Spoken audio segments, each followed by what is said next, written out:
Warahmatullahi wabarakatuh. Perkenalkan, nama saya Wulana Rumsari dari kelas 3D Prodi D3 Keperawatan, ingin menyampaikan penyuluhan tentang diare bersama teman saya.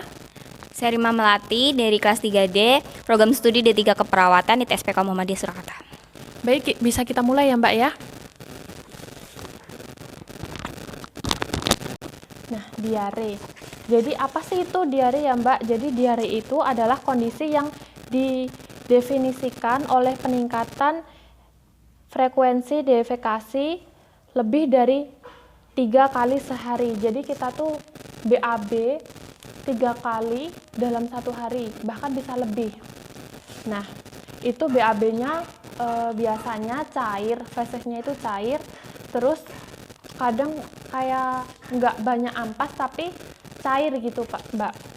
Terus macam-macam diare. Jadi diare itu dibedakan menjadi 2. Ada diare akut sama diare kronis. Jadi kalau diare akut ini diare yang terjadi secara mendadak pada seseorang yang sebelumnya sehat. Jadi diare akut ini tadinya orang ini nggak mengalami penyakit apapun, tahu-tahu dia BAB terus gitu dalam sehari. Terus diare kronis. Diare kronis ini diare yang berkelanjutan lebih dari 2 minggu disertai dengan kehilangan berat badan, tidak bertambah berat badannya.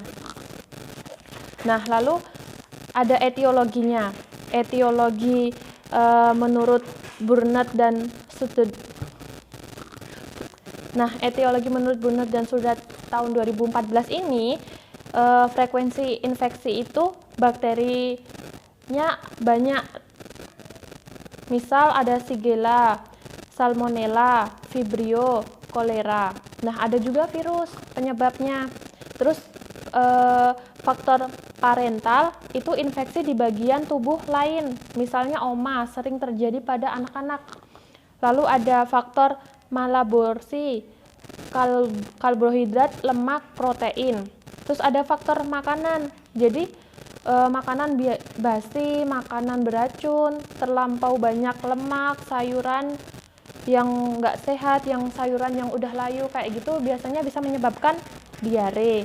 Terus ada faktor psikologis, rasa takut dan cemas. Biasanya kalau Mbak itu stresornya terganggu, biasanya juga berpengaruh sama BAB-nya. Bisa menyebabkan diare atau bahkan nggak bisa BAB. Terus ada juga medikasi tertentu Terus ada medikasi tertentu formula untuk pemberian makanan melalui selang seperti sonde. Lalu penyebabnya nih. Nah, penyebab diare itu yang pastinya yang pertama ada bakteri, ada virus, lalu ada gangguan pada saluran pencernaan. Lalu ada makanan yang basi, makanan beracun, terus alergi juga bisa dan sebagainya. Lalu ada gangguan psikologis tadi, rasa takut dan rasa cemas. Kemudian terus ada kebiasaan penyebab diare. Jadi apa sih yang menyebabkan diare gitu ya Mbak? Biasanya nih kalau Mbak mau makan lupa cuci makan. Biasanya nih Mbak kalau mau makan lupa cuci tangan, terus minum air mentah, air yang kotor gitu, Mbak nggak sengaja minum kayak gitu, terus makan makanan yang dihinggapi lalat.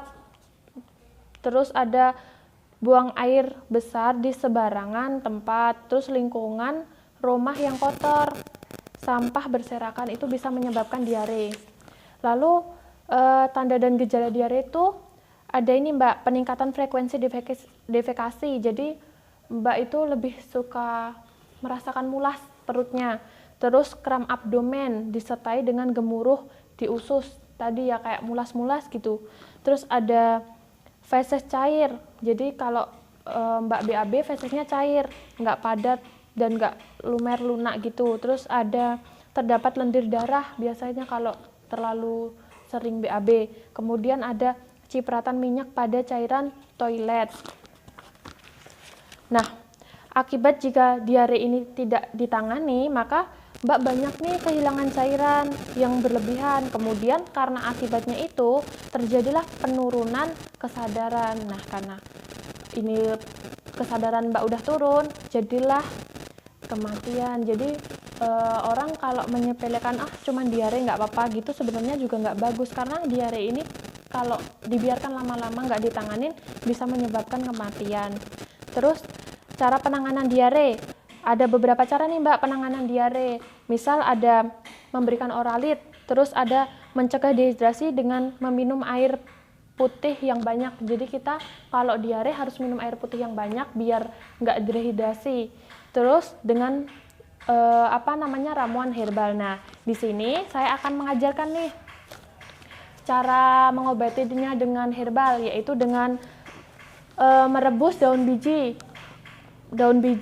jambu 7 sampai 10 lembar itu direbuskan, Mbak. Kemudian itu direbus air 2 sampai 3 gelas air minum, setelahnya mendidih, masukkan daun jambu dan rebus hingga air tersisa setengahnya. Jadi nanti direbus airnya itu. Kalau udah mendidih masukkan daun jambu 2 sampai 3 gelas kan tadi. Nanti ditunggu sampai mendidih sampai itu airnya tinggal dikit, tinggal setengahnya, baru Mbak minum. Kalau ini ya Mbak contohnya. Ini yang udah saya rebuskan. Nanti kalau ini kan rebusan murni daun jambu bijinya. Kalau Mbak merasakan pahit kayak gitu, Mbak bisa tambahkan madu di dalamnya. Nah, ini diminum 3 kali sehari. Dilakukan rutin biar nanti ada efek jangka panjangnya gitu. Mbak bisa melakukannya sendiri ya? Bisa. Iya. Apa ada yang Mbak tanyakan lagi? Tidak. Mbak mengerti ya? Baik, sekian Penkes dari saya. Bila ada salah kata mohon dimaafkan. Billahi taufik wal hidayah wal inayah. Wassalamualaikum warahmatullahi wabarakatuh.